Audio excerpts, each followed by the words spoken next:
2013. ¿Qué tal? Muy buenos días. Bienvenidos todos a su programa Contacto Directo. Hoy estaremos con Paola Pavón, asambleísta por Pichincha de Alianza País.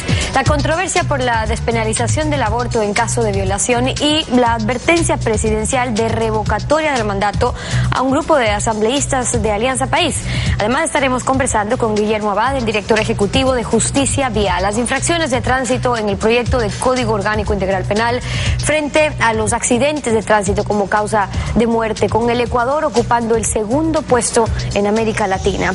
Hoy también nos acompañará Alberto Narváez, presidente de la Federación Médica Ecuatoriana. Los médicos rechazan la mala práctica como un delito culposo en el Código Orgánico Integral Penal. Lo vamos a revisar.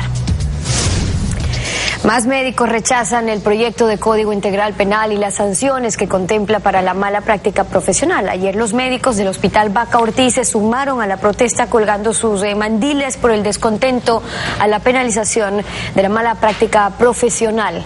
Hernán Higuera con el informe. Los 146 médicos del Hospital Vaca Ortiz colgaron sus mandiles. Encontraron esta forma de protesta por su inconformidad con la penalización profesional, pero la atención al público no está paralizada. En el Eugenio Espejo, mientras tanto, los médicos se reunieron en Asamblea General. Resolvieron renunciar masivamente el día en que entre en vigencia el Código Integral Penal.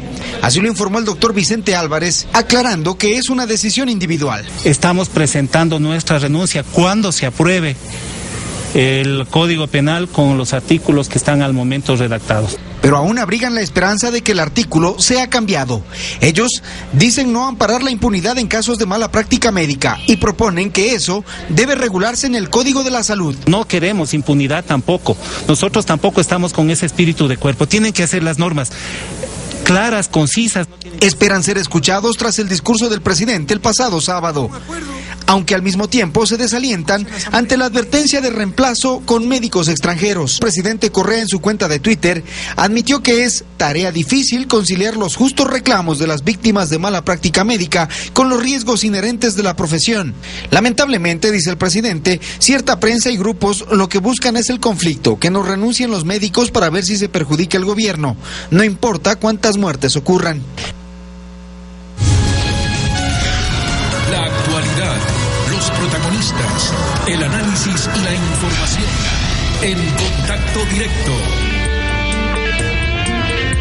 ¿Qué tal, Alfredo? Buen día, ¿cómo te va? Muy bien, buenos días, Steffi, buenos días a todos. Paola Pavón, asambleísta de Pichincha por Alianza País. Buenos días, bienvenida a Contacto Directo. Gracias, Alfredo, buenos días, un saludo a toda la audiencia. El pasado martes 15 de octubre, el presidente Rafael Correa volvió a referirse a su intervención en la Asamblea para retirar la moción sobre la despenalización del aborto en caso de violación. Veamos lo que dijo el presidente de la República. Que para que alguien milite en la revolución hay dos características indispensables y una deseable.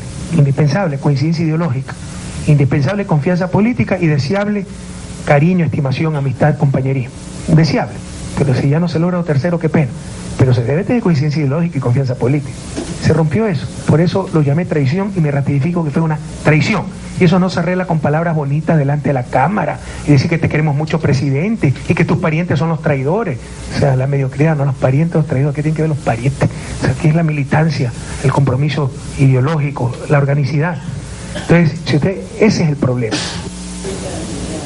¿Cuál es su comentario al respecto?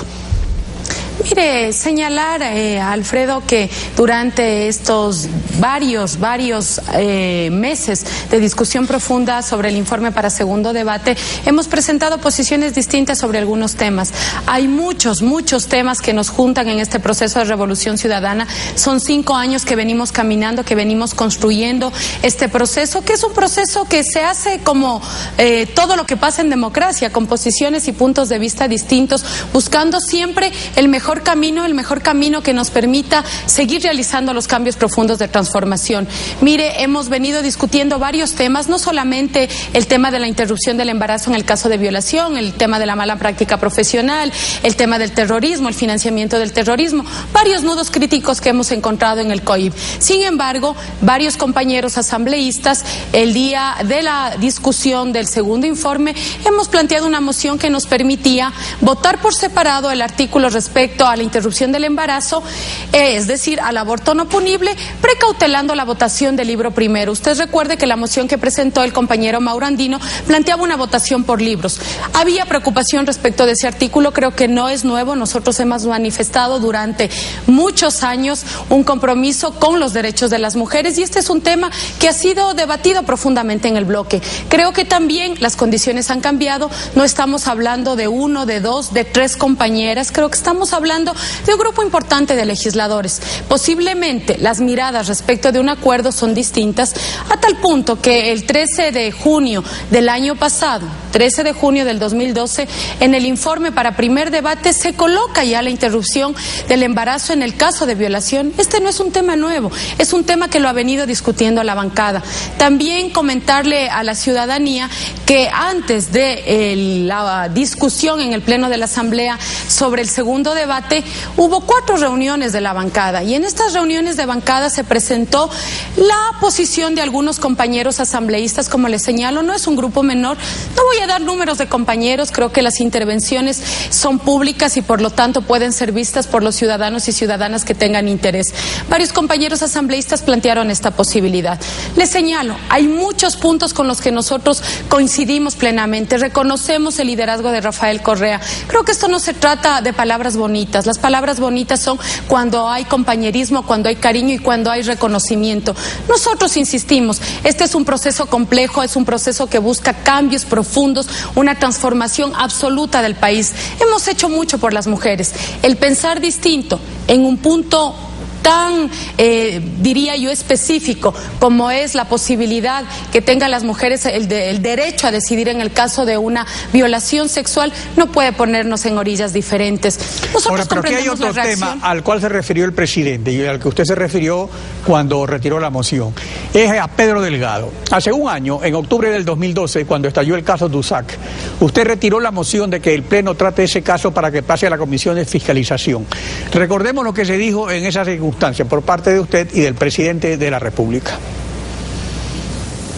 El bloque de Movimiento País presenta una moción para realizar una investigación que desde nuestro punto de vista tiene que hacerse en la instancia adecuada dentro de la Asamblea Nacional y esta instancia adecuada es la Comisión de Fiscalización. ¿Por qué el retiro de la moción? Después de 4 horas de debate en donde varios sectores de la oposición en muchas de sus intervenciones han acusado al presidente de la República, han acusado a funcionarios de este gobierno, acusaron al presidente de la Asamblea, acusaron a mis compañeros de bancada, no era conveniente llevar a final término esa moción. Pero lo que no vamos a permitir es que esto se vuelva una plataforma electoral para deslegitimar al presidente de la República. Dicen que Pedro Elosegui, que fue mi compañero en Illinois, yo no sé por qué lo quieren involucrar en este caso. Es el tipo más sencillo, que lo quieren poner como traficante internacional de influencias. Ha pasado un año y contra los involucrados en el caso Dusac ni siquiera hay acusación fiscal, pese al informe del superintendente de bancos de hace un año, señalando crédito vinculado y peculado. Ahora, ¿esos son los traidores a la revolución a lo que usted se refiere? Mire, yo quiero señalar enfáticamente el pensar distinto, el tener una posición distinta. Yo puedo reconocer que posiblemente el procedimiento no fue el más adecuado y me refiero a la colocación de la moción. Nosotros estamos aquí, somos parte de un proceso democrático y un proceso orgánico. Si las instancias del movimiento creen que ese mecanismo que no fue el más adecuado amerita una sanción, estamos aquí. Nosotros solemos poner el pecho a las balas y solemos asumir las consecuencias de nuestros actos. Hemos venido construyendo este proceso con mucho cariño, con mucho amor, con mucho tiempo de nuestras familias, con mucho tiempo nuestro y por lo tanto, si hay errores hay que asumirlos. Si el mecanismo no fue el más adecuado y por eso se cree que debe haber una sanción, estamos dispuestos a que la organización política y sus instancias lo midan. Lo que no podemos aceptar es que hay una traición. Pensar distinto, el haber planteado un mecanismo que no es adecuado no puede borrar un trabajo de 5 años y un compromiso con este proceso de cambio, un compromiso también con el liderazgo del compañero Rafael Correa, que ha venido demostrando un compromiso fundamental con el pueblo ecuatoriano. Nosotros reconocemos esa valía y como les señalo, no son palabras bonitas, son palabras de cariño, son palabras que expresamos a quien reconocemos que ha jugado un papel significativo en este cambio profundo que viene realizando el Ecuador. Sí, pero aquí hay un problema. El caso, ¿y por qué? de la sanción implica que alguien tiene que establecer qué es una agenda propia, qué es una traición. Entonces, ¿quién lo determina? Lo determina la directiva nacional, la Comisión de Ética, el propio presidente. O sea, porque mire, está Alfredo, bien que haya disciplina, que haya ética, pero ¿quién es el que determina y el que tiene la última palabra para determinar lo del aborto, para determinar lo de la agenda propia, para determinar lo de la lealtad, etcétera? Mire, Alfredo, ¿y por qué planteo señalando el tema de la traición? Porque nosotros también, al igual que señala el presidente, somos seres humanos, también tenemos familia y tenemos una familia comprometida en este proceso. O sea, nosotros no podemos aceptar que por este punto de desencuentro se nos llame traidores. Sí, precisamente yo me refería al caso de Pedro Delgado y porque posiblemente a mí me tocó retirar esa moción porque en ese momento yo además coordinaba la bancada de Movimiento País, tenía la responsabilidad de mantener la unidad de esa bancada. Creo que no fue el tema más adecuado y yo lo puedo decir después de un año. Como usted bien señala, hay indicios para establecer una presunta responsabilidad que lastimosamente todavía no hemos logrado. Me habría gustado muchísimo que la Comisión de Fiscalización en ese tiempo se pueda pronunciar, porque a quien le interesa precisamente evidenciar la transparencia del proceso somos a nosotros, los que somos parte de esta revolución ciudadana. Respecto de la agenda propia y el tema de quién procesa las sanciones se las procesan en la organización política. Yo entiendo que nuestro compañero presidente no solamente habla como presidente de la República, habla como presidente del movimiento. Hay una comisión de ética. Nosotros estamos sujetos a la que la organización política establezca. Si creen que el procedimiento no fue el adecuado, perfecto, hablemos del procedimiento, pero no podemos hablar de una traición cuando creo que hay una hoja de vida en este proceso político que demuestra nuestro compromiso. Respecto de las agendas propias, mire, nosotros cuando inscribimos nuestra candidatura firmamos un plan de trabajo conjunto. Nosotros tenemos agendas de trabajo sumamente colectivas. Nos hemos comprometido con todo, con el cambio de modelo. Por eso el proceso anterior defendimos con mucha fuerza, ¿no?, la ley, todas las leyes que hemos venido discutiendo. Ya, pero hay un problema, yo me refiero a la revocatoria del mandato, porque sobre la revocatoria del mandato, el punto 9 del Código de Ética de los Asambleístas de Alianza País dice textualmente lo siguiente, dice: el incumplimiento de este Código de Ética por parte de cualquiera de los asambleístas faculta a la Dirección Nacional del Movimiento País a revocar el respectivo mandato. Fíjese, revocar el respectivo mandato. Pero el artículo 105 de la Constitución ordena que para la solicitud de revocatoria del mandato deberá respaldarse por al menos el 10% de personas inscritas en el registro electoral correspondiente y que esta revocatoria solo le corresponde al pueblo. Entonces, ¿qué validez tiene la revocatoria que se refiere al Código de Ética de Alianza País? ¿No se está creando acaso un poder fáctico por encima de la Constitución y de la voluntad popular? Mire, como le decía, ¿por qué planteo el plan de trabajo y por qué planteo el código de ética? Porque el plan de trabajo es sobre lo que se nos tiene que juzgar en el caso de un incumplimiento para revocatoria del mandato. Y eso lo determina el Código de la Democracia y establece un procedimiento que pasa por pedido de formularios, que pasa por recolección de firmas, que se tendrá que hacer después de un año y se valorará el trabajo que venimos realizando. Yo espero el trabajo que hemos venido realizando desde hace 5 años y lo que estamos haciendo también en esta nueva legislatura. Respecto de la sanción, mire, creo que posiblemente el no haber retirado la moción, si no habríamos retirado la moción como solicitó en este caso el Buró de Movimiento País, ameritaba una sanción desde el Código de Ética. Mire, qué mayor muestra de lealtad, de organicidad que haber retirado la moción, cuando creo que no es novedad para la ciudadanía, para mis compañeros militantes, que hay un compromiso constante y permanente con los derechos de las mujeres. El momento en que recibimos una posición orgánica, en este caso del Buró Nacional, nosotros decidimos retirar la moción. Posiblemente con mucho dolor nos habría gustado votar ese artículo por separado porque, como señalábamos, creemos que este es un tema de objeción de conciencia, pero ser parte de un proceso, ser militante de una organización política implican reglas de juego. Nosotros hemos decidido ser parte de este proceso, asumimos esas reglas y no vamos a renunciar, Alfredo. Nosotros somos la revolución ciudadana. Posiblemente hay gente que tenga mayor compromiso, menor compromiso, hay gente que trabaje más, hay gente que trabaje menos, hay gente que sea el rostro de esta revolución ciudadana, pero también hay pies, también hay manos, somos un cuerpo entero que está trabajando. Yo insisto, tener puntos de disenso, posiblemente haber utilizado un mecanismo que no fue el más adecuado, no puede ser llamado traición. Cuando hay una hoja de vida, uno va haciendo su hoja de vida en una organización política, paso a paso, con cada uno de sus compromisos, no solamente en la tarea legislativa, Alfredo, sino también con la militancia, con las bases, haciendo organización política,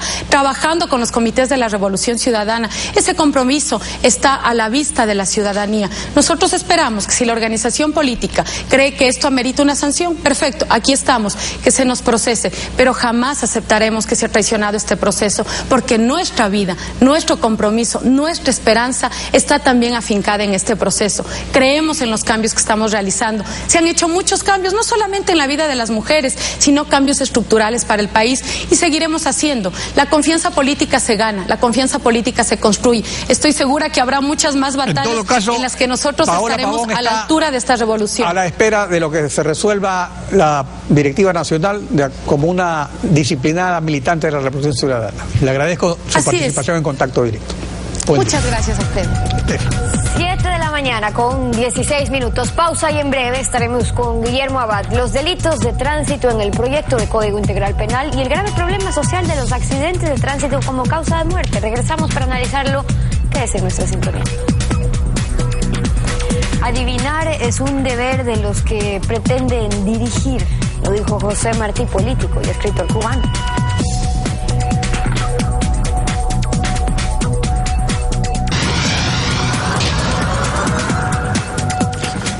Según el reporte del Estado Global sobre la seguridad de las vías de la Organización Mundial de la Salud, Ecuador ocupa el segundo lugar en mortalidad por accidente en América Latina, superado solamente por Venezuela. Según la Agencia Nacional de Tránsito, en el país se registraron 17.000 siniestros en los 8 primeros meses de este año, 1.200 por exceso de velocidad, 1.362 por consumo de bebidas alcohólicas. Guillermo Abad, director de la Corporación de Justicia Vial, bienvenido, gracias por estar con nosotros. Gracias, buenos días. El Código Integral Penal refuerza algunas disposiciones vigentes en la Ley de Tránsito. En algunos casos endurece las penas, por ejemplo, para los conductores bajo efectos del alcohol, para los choferes del transporte público. Tienen un máximo permitido de 0.1 gramos por litro de sangre y la pena es hasta 90 días de cárcel y 30 puntos menos en la licencia. Además, establece la figura de responsabilidad solidaria para la empresa de transporte en la que esté trabajando aquel chofer. ¿Cree que algunas de esas disposiciones sí contribuyen a evitar que tengamos este trágico saldo de accidentes en el país? Buenos días. El éxito de un ordenamiento jurídico está en tanto y en cuanto este puede ser aplicado. No nos olvidemos de que la Ley Orgánica de Transporte Terrestre, Tránsito y Seguridad Vial ya tiene todas estas disposiciones y están vigentes. Lo que hace el Código Orgánico Integral Penal es sincronizar entre las disposiciones vigentes actuales de la ley con el Código, puesto que estos dos ordenamientos jurídicos son complementarios y suplementarios. Entonces, debe existir la debida concordancia. Ahora bien, el Código tiene, en ciertos casos, como usted bien lo ha dicho, algunas sanciones que se aumentan, otras que se disminuyen y una que otra que se crea. Pero lo importante está que estas disposiciones se puedan cumplir, y para que se puedan cumplir, más aún cuando se trata de salvar vidas, porque este ordenamiento jurídico lo que pretende es precautelar la vida de los usuarios de las vías, tiene que cumplirse ciertas fases. La primera fase es la fase preventiva. Esa es la más importante de todas, en donde el Estado tiene la obligación de garantizar el derecho de ser capacitado de los ciudadanos. Vamos a hablar sobre eso más adelante, Guillermo, si me permite. Ahora, puntualmente sobre ciertos casos en los que sí se endurece o se refuerza las penas. Si hablamos en el caso de los choferes profesionales con unas penas máximas de 90 días de cárcel, también para quienes manejan su vehículo particular hay sanciones y están bajo efectos del alcohol. Dice el texto que si el nivel de alcohol por litro de sangre supera el 1.2 gramos, se aplicará una multa de 3 salarios básicos, la suspensión de la licencia por 60 días y 30 días de privación de libertad. ¿Qué dice usted a propósito de todo esto? Bueno, las sanciones, cuando son severas pero justas, ayudan a forjar la actitud del conductor, del pasajero y del peatón. Más aún cuando son este tipo de infracciones están relacionadas con el alcohol. A mi criterio personal, es una irresponsabilidad demasiadamente grande como para que pueda ser una ley permisiva. Ahora bien, reitero, para que esto se pueda aplicar es importante tener un control adecuado, porque es el control en donde, que por cierto es la segunda fase de de este proceso es el control el que genera los presuntos contraventores de infractores. Pero si ese control, en vez de ser continuo, es esporádico, ese control, en vez de ser severo, resulta ser permisivo, en algunos casos discrecional y en otros casos inclusive direccionado, entonces nunca vamos a tener las citaciones, las boletas que van a ser juzgadas, porque lo que estamos viendo en este momento son cómo se va a sancionar al infractor, pero para poder ser sancionado primero debe ser citado a través de un control, y el control también es escaso, tanto así que permítame poner un ejemplo. En la ley ya existe la sanción a los conductores profesionales o de transportes públicos y comerciales que tengan llantas lisas. Se les sanciona de manera severa de 6 a 1 año de prisión. Pero no existe en ningún juzgado del país una sentencia en la cual se sancione por esta infracción. A pesar de que sin ya embargo, está vigente, incluso existen lugares, incluso para pasar a aquella revisión vehicular, donde afuera están alquilando todo aquello que necesitan para que los vehículos puedan pasar aquella revisión. Al salir devuelven porque lo han alquilado y siguen conduciendo en las condiciones en las que lo hacían. Efectivamente, y el hecho en que se esté cambiando las llantas previo a una revisión es otro tipo de delito también. Pero a lo que voy es que el control es escaso. No es continuo, es permisivo, y la permisividad muchas veces tiene una dosis de corrupción. Entonces, en ese momento, al no tener un control adecuado, no vamos a tener las debidas citaciones para hacer o tener una sanción adecuada dentro de la ley. Entonces, cumplidas estas dos primeras fases, la prevención y el control, ahí sí vamos a la sanción, que tiene que ser definitivamente ejemplarizadora. Manejar un vehículo con previsibles daños mecánicos o con exceso de pasajeros, que es, por cierto, cosa de todos los días, sería sancionado ahora con prisión de 6 meses a 1 año. En efecto, digamos que el problema no está en realidad en la ley, pues ya muchas disposiciones estaban vigentes, sino en la inobservancia o el incumplimiento de aquella ley. Pero en estos casos, por ejemplo, se logra endurecer la pena. ¿Usted cree que con ello se obtendrían mejores resultados? Endurecer la pena está dentro de la fase correctiva, está dentro de la fase sancionadora, y efectivamente se tiene que sancionar cuando se incumple, pero lo importante es de que las personas cumplan la ley por convicción, más no por temor. En el momento en que se cumple la primera fase, que es la prevención, en donde la persona es debidamente capacitada y sabe cuáles son las consecuencias de inobservar las disposiciones y las normativas de tránsito, entonces automáticamente nos vamos a obviar la segunda y la tercera fase, que es el control y la sanción, porque las personas ya saben qué es lo que puede suceder con su vida y con la vida de los demás si no observa la ley. Ya pueden saber cuáles son las consecuencias de ir con un vehículo con exceso de pasajeros. Pero si es que no se tiene esa capacitación, entonces lo que va a suceder es que los usuarios de las vías, sean peatones, ciclistas, motociclistas o lo que fuere, van simplemente a aplicar la ley por temor a perder sus puntos de la licencia, por temor a ir a la persona. ¿Cómo se debería garantizar entonces que en efecto haya un control adecuado para cumplir con todas estas disposiciones y que no sea el cuento de siempre, que se hace la ley y ahí mismo se hace la trampa?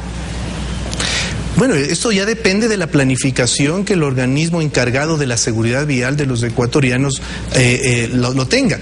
Usted recordará que los controles de velocidad tuvieron un auge, fue algo esporádico que dio resultados, se bajaron los siniestros de tránsito de magnitud, porque quien genera la muerte en un siniestro de tránsito es la velocidad. Pero ahora ya son esporádicos. Yo me atrevería a decir que inclusive ya casi ni se lo siente. He puesto el ejemplo de las llantas lisas. Cualquier ciudadano que sale a la calle puede darse cuenta de que se está infringiendo esa disposición y no hay sanción. Guillermo, una sola en el país no existe. ¿Funciona en otros países donde la ley es más severa, que frente a sanciones o multas más fuertes se respeta aquella ley? Pero en ese caso respondería en nuestro país, digamos, al miedo a la sanción, más por ello que porque se ha creado conciencia.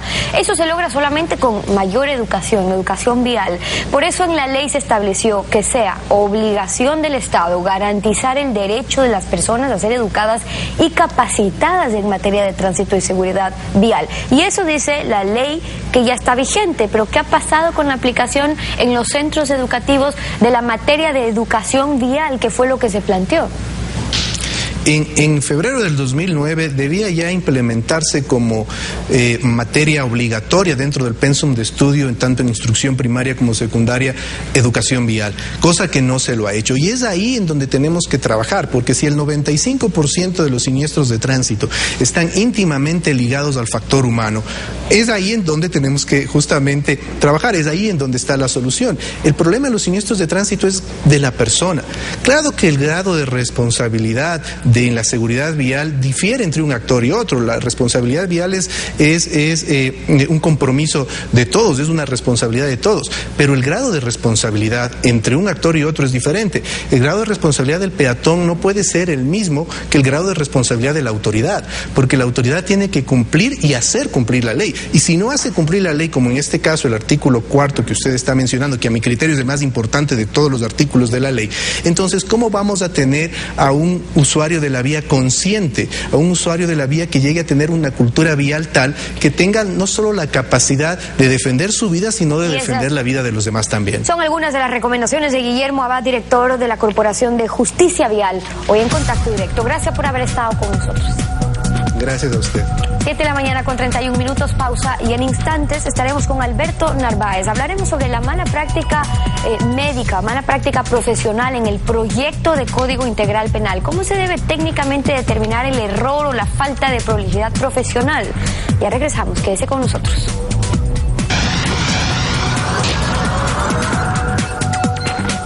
Alberto Narváez, presidente de la Federación Médica Ecuatoriana. Buenos días, bienvenido a Contacto Directo. Buenos días, doctor Pinargote. Muchas gracias por la entrevista. El presidente de la República el sábado pasado se refirió a las protestas de los médicos por la tipificación de la mala práctica profesional en el proyecto de Código Orgánico Integral Penal. Lo hizo en los siguientes términos. Veamos. Coincidimos en parte con la postura de los médicos. O sea, es claro que hay que sancionar la mala práctica profesional como en muchos países del mundo. Eso está incluso en la Constitución, ¿ya? Pero sí se cometieron errores en la redacción del artículo. Si ustedes quieren errores, ya se corrigieron en una reunión que tuvieron con el presidente, y de nuevo tuvimos la reunión y no hicieron, llegamos a un acuerdo, acogimos sugerencias de los médicos y básicamente el Ministerio de Salud Pública, no del viceministro, que es un médico, Miguel Malo, ¿ya? Llegamos a un acuerdo y se puso otra cosa en la asamblea. Así que nosotros no actuamos bajo presión. Si quieren renunciar, a mí no me están perjudicando. Se están perjudicando ustedes, a su familia, pierden su trabajo. Es un signo de coherencia, de valentía, lo felicito. Lo que sí les quiero decir es que todavía no ha pasado absolutamente nada. Recuerden, o sea, todavía se está discutiendo el código. Hay que ver cómo sale la asamblea, y si sale algo con lo que no estamos de acuerdo, yo lo puedo vetar. La posición del presidente es muy clara. Hubo un acuerdo, él puede vetar si es que la asamblea insiste en un texto que no corresponde al acuerdo. ¿Cuál era el acuerdo al que habían llegado? Bueno, nosotros nos hemos reunido muchas veces y nunca llegamos a ningún acuerdo. Nosotros expusimos nuestros planteamientos básicos, que son que se legisle como en cualquier lugar del mundo. El presidente dice que en la mayoría de códigos penales están la mala práctica. En realidad, según OMS, solo lo doloso está la mala práctica, y en eso tiene razón. Pero en el Ecuador, el gobierno, desgraciadamente, y el legislativo plantean mala práctica también a los errores o culpas, y ponen todos los errores o culpas. Y eso hace que, si se aplica así el código, un médico general o un profesional de medicina general tendrá que enfrentar de 1 a 4 demandas por año, y un cirujano de 10 a 20 o más demandas por año. Y eso, aunque después le declaren inocente, significa un desgaste económico, desprestigio, y eso los compañeros han reaccionado de una manera espontánea y han decidido renunciar, porque no pueden someterse a una situación tan lesiva a los derechos humanos de los profesionales de la salud, ¿no? Entonces, hemos conversado, pero nunca llegamos a un acuerdo. Desgraciadamente, ahí nos han dado la razón, pero el rato de formular el articulado terminan planteando el mismo articulado de siempre, lo que dice cambiando de palabras. Artículo para precisar. El artículo 146 del proyecto de Código Integral Penal dice: homicidio culposo por mala práctica profesional, o sea, no habla de dolo.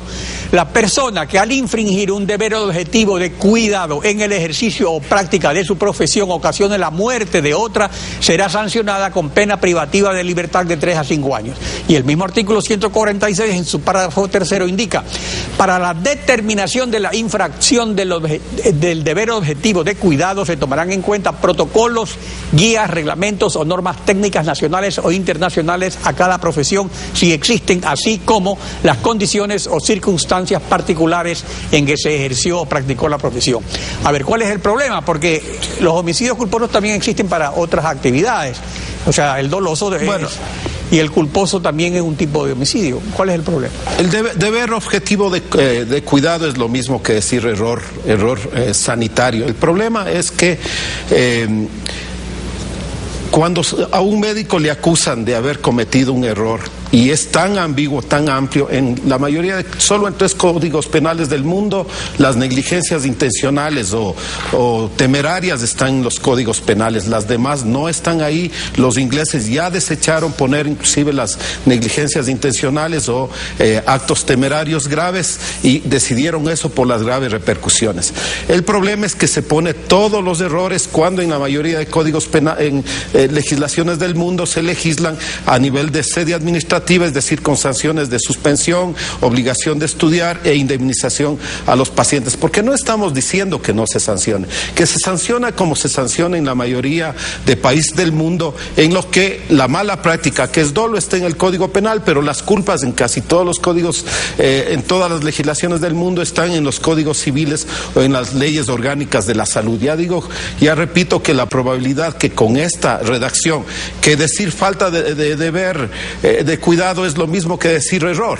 Entonces, ahora, doctor, ambiguo, hay una habría realidad. Muchas demandas. La realidad indica que hay profesionales descuidados, poco prolijos e incluso irresponsables que han causado la muerte o invalidez de millares de personas y jamás han sido sancionados. O sea, ¿cómo ustedes presumen que va a haber una cantidad increíble de juicios contra todos los médicos?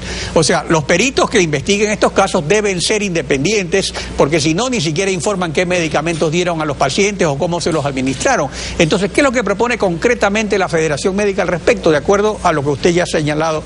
De acuerdo, este problema es un problema que es igual a nivel internacional, sucede en ningún país del mundo, hay 0 lesiones por práctica médica, sea justificada o no justificada, y lo que pedimos es que se legisle como a nivel internacional, y para eso hay otras medidas para que los médicos se ajusten a protocolos, normas, guías, a evidencia científica, que es la certificación y recertificación de los profesionales, para que disminuyan sobre todo las impericias, y también capacitar para que disminuyan las negligencias, y eso debe ir de la mano, no puede estar separado. No solo haciendo algo punitivo se va a lograr el objetivo de reducir las lesiones por errores profesionales. Entonces nosotros decimos debe trabajarse integralmente, y por eso hemos hecho una propuesta en la Ley Orgánica de la Salud, en donde además de las sanciones por errores también haya certificación y recertificación, y también haya carrera sanitaria, y eso es lo que estamos planteando. Esto no es nada traído de los cabellos, estamos planteando cómo se ha legislado en casi todos los países del mundo, y si no, que busquen y lean la literatura internacional. Yo creo que el análisis que ha hecho el ministerio, que hacen algunos asambleístas, es correcto, pero al final del día terminan haciendo este tipo tan ambiguo, en donde todas las culpas pasan a ser delitos, y eso es incorrecto. Tan es así que hay profesionales prestigiosos como el doctor Franz Serpa, que hace trasplantes de hígado, que ha decidido que si se aprueba así la ley, él va a regresarse a Brasil porque no encuentra seguridad jurídica para seguir ejerciendo en el país. Ya no es un problema solo de dirigentes. Del doctor Alberto Narváez, presidente de la Federación Médica, que agradecemos su participación en Contacto Directo. Steffi, tenemos que despedir. Cerramos así esta emisión, y como siempre lo hacemos agradeciendo a ustedes por su confianza y sintonía. Nos vemos mañana, Alfredo. Así es, Steffi, mañana continuamos rayando a la desinformación en Contacto Directo.